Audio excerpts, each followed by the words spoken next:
What's up everyone, my name is Jesse and welcome to my channel. Today I'm finna be showing you guys how to replace a Serpentine belt on your BMW 328i. This should be the same for all the E90 models. Let's get started.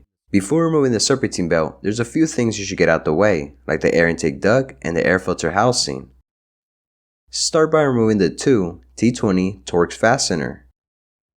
Next, release the retainer tabs on each side of the air duct. If you're having a hard time removing it with your hands, use a small flathead screwdriver. Disconnect the mass airflow sensor and loosen the hose clamp.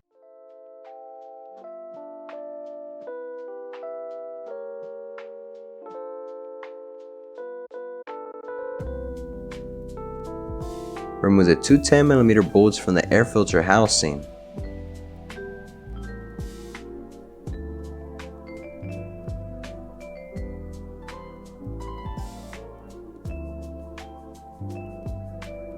Next, release the belt tension by using a T60 Torx socket and a ratchet. Slide a pipe onto the ratchet for more leverage.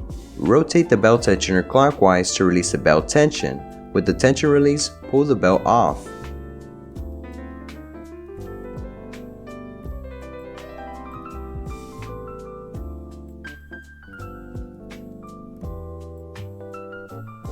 Remove the belt tensioner using an E14 socket and ratchet, turning it counterclockwise. BMW uses aluminum bolts all around the engine that are very fragile and can break. I'm not sure what's the cost for this bolt to break, but luckily it wasn't stuck on the engine and I was able to remove it. It's critical to torque these bolts down to spec. In this case, it's 40 Nm or 30 foot-pounds. Now, let's install the new Serpentine belt. Begin by rotating the belt around the crankshaft pulley, then over the AC compressor, around the power steering pump, the idle pulley, and the alternator.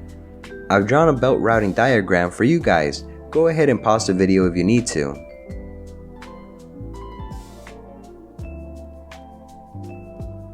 Once the belt is properly installed, release the tension. If you found this video helpful, please give it a thumbs up, and thanks for watching. I'll see y'all in the next one. Late.